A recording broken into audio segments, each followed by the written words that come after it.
Hello everybody, this is Bugsy. And you know what? I did all the videos scheduled for this week. So you guys will get videos even though I'm gone. Cool, ain't it? But, I'm not here to talk about that. Since I am still here before I go to my little Disneyland trip on Friday, I want to just tell you guys one thing. The reason, the reason that I decided to do this, the reason I decided to do Sonic Freedom Fighters is the original goal was to make something that all of us Sonic fans could be proud of because we all had a hand in it in some way. Now, since the Freedom Fighters are now, I'm really, I'm hoping that IDW takes the Freedom Fighters because we don't know if they are or aren't, and but it's this uncertainty that I feel right now. Jawbreaker is like, no one's gonna care if no one's gonna care about the Freedom Fighters if they're not gonna be used because a lot of the newer Sonic fans, in the next 20 years are not even gonna know about them, and only we're gonna be the only ones that really know about them. I swear, even though I'm making Sonic Freedom Fighters, I want you guys to know the Freedom Fighters. I want you guys to know the Not Whole Freedom Fighters.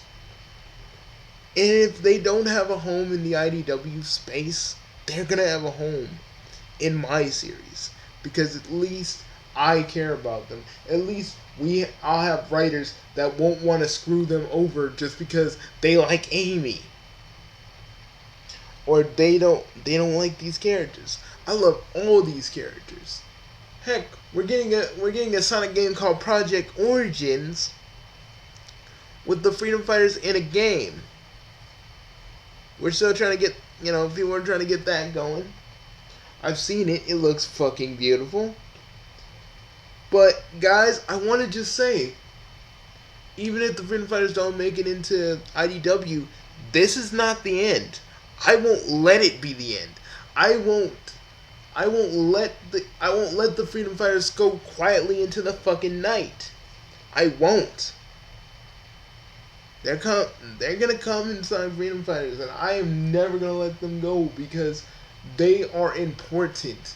Even if Sega Japan doesn't want to use them in the games, they're important. You know? They're important to all of us fans who love these guys.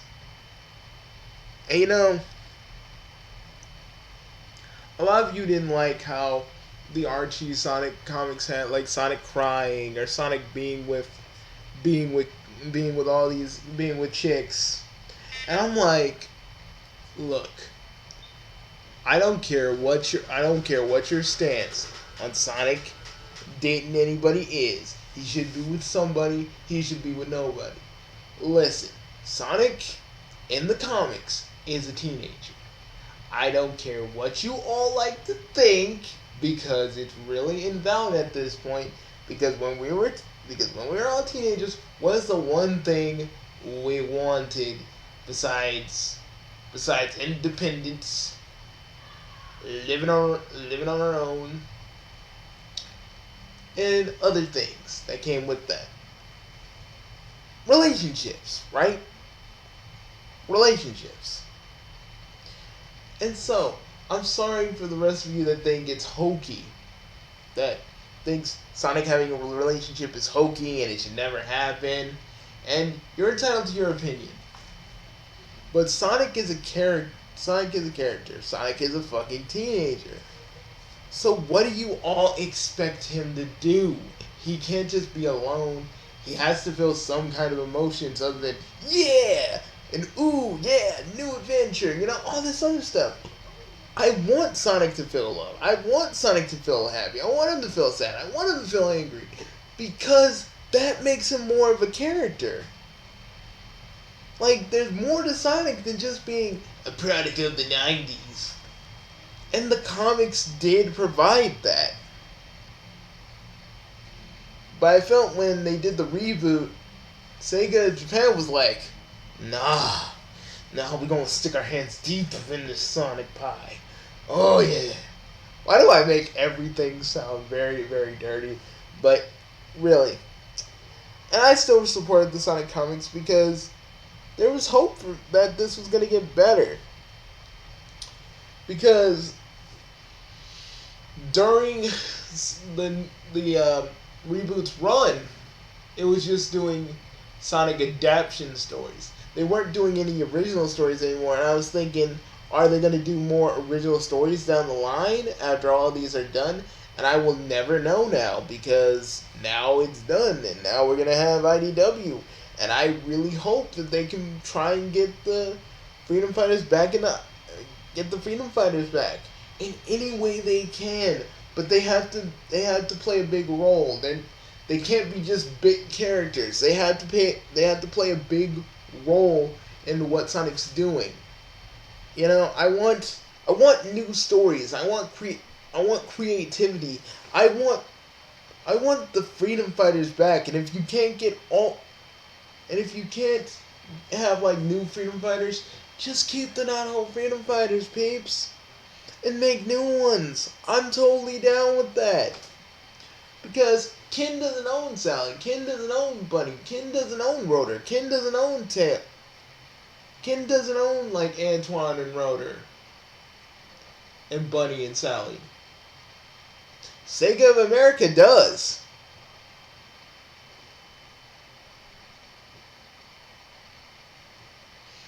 And I feel like Sega of Japan, you're cool and all. But that's the reason why we have the comics. Because we can have characters that can't be in the game because they weren't created by Sega Japan. That's the real tragedy of not having these guys in the games. Because they weren't made by Sega Japan, and Sega Japan don't want to freaking put them in. That's the real reason they're not in any of the games. And whenever they are, some higher up has always said no, because those are not their characters. But I feel like it's time for the characters we know and love to make their appearance in the games. I think it's time for this to happen. And I will write letters. I will try to get like some sort of a translator, because I feel like these characters deserve to be in the game at least once. So at least we know they're part of the game's canon. What was the point of making the comics more like the games and still keep the Freedom Fighters in there if they're not going to be in the game? And basically change their designs to make them look more game-like. That's what I didn't get. And even if they're not going to be in a game ever, I'm still gonna make sure that they have a home in my series. That they're not just bit players; they're main characters. Because unlike Sega Japan, I have no mandates. Characters are gonna act the way they're supposed to act. No wanting Sonic and Sally to break up for stupid reasons because writers hate Sally. No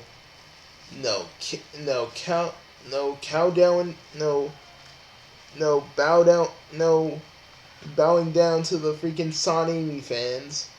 Amy will be in it, but she's gonna be radically different from all the other Amys, but close to her Boom and Fleetway counterparts. But without the whole Tumblr feminist thing going on. Because I believe that these characters... Hold up.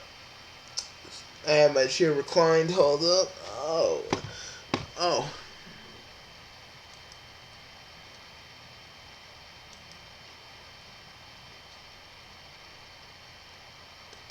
Not whole Freedom Fighters. According to the Archie Sonic Wiki fandom, Antoine D. Coolit, Bunny D. Coolit, Sally Acorn, Amy Rose, Miles Tails, Prower, Nicole, Dulcinea, Dulcie, the Dragon, and Sonic the Hedgehog. I am never gonna let these guys go. and they are gonna have a place in my series. And I'm just, again, I know I'm repeating myself, but it's the truth. These characters are the reason I like the Sonic franchise when it came to the comics, because it gave Sonic a little bit more to fight for than just him doing it for kicks or doing it because it was the only right thing. Because Sonic had something to lose. Sonic had everything to lose if he ever did fail against Robotnik.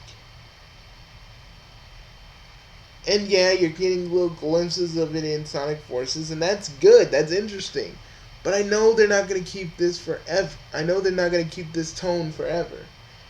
It's probably going to be back to that, goofy, happy, go lucky Sonic, going Baldy McNose here and all this stuff. And I know they're not going to have that tone forever, and that's why I'm going to enjoy Sonic Forces, because it's what it could be. It's everything that the modern games could be. And Sonic shouldn't cry. No. Imagine, okay, for those of you that don't like the comic, imagine you're Sonic. Imagine everything you know. Everything you know. The people you love are all turned into robots.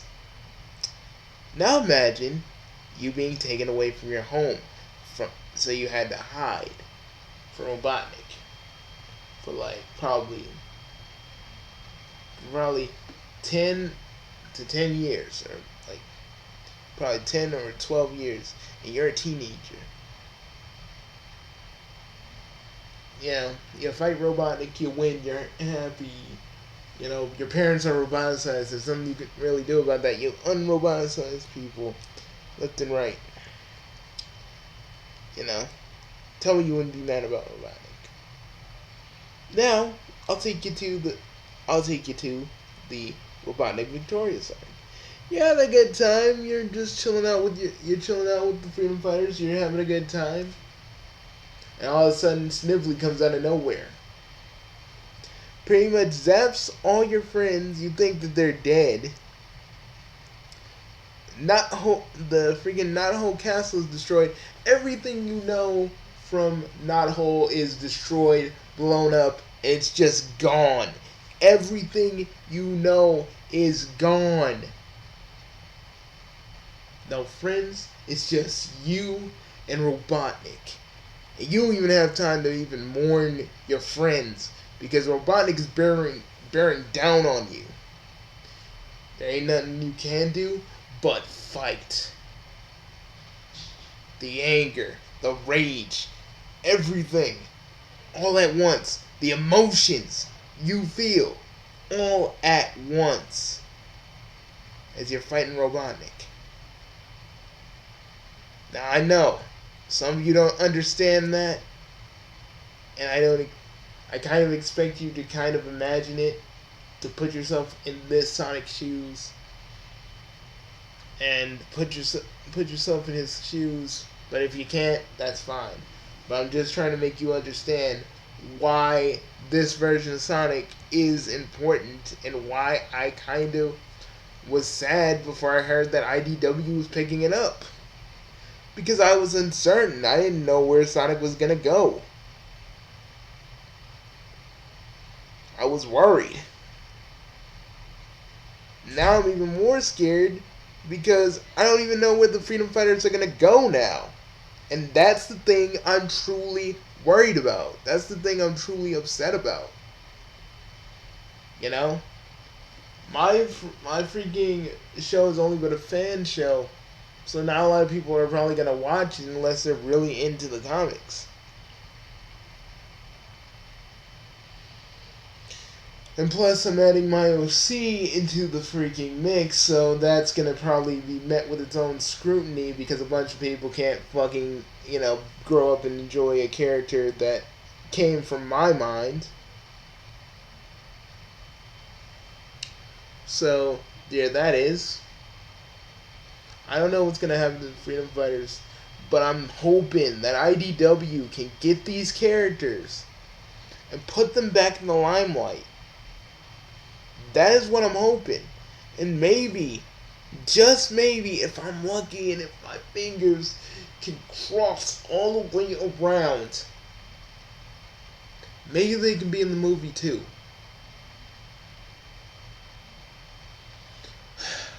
I don't know. Guys, I'm just a fan making his own thing, and I'm worried about the characters that I grew to love. Even Antoine.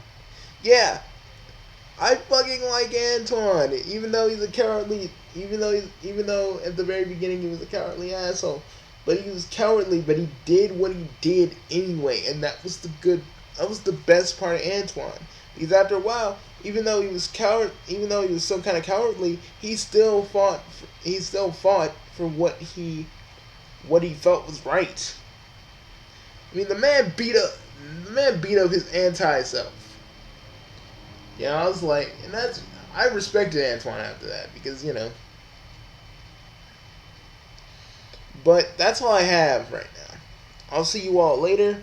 This is Bugsy signing off, saying, "Freedom fighters forever. Peace, Chaos Nation. Peace."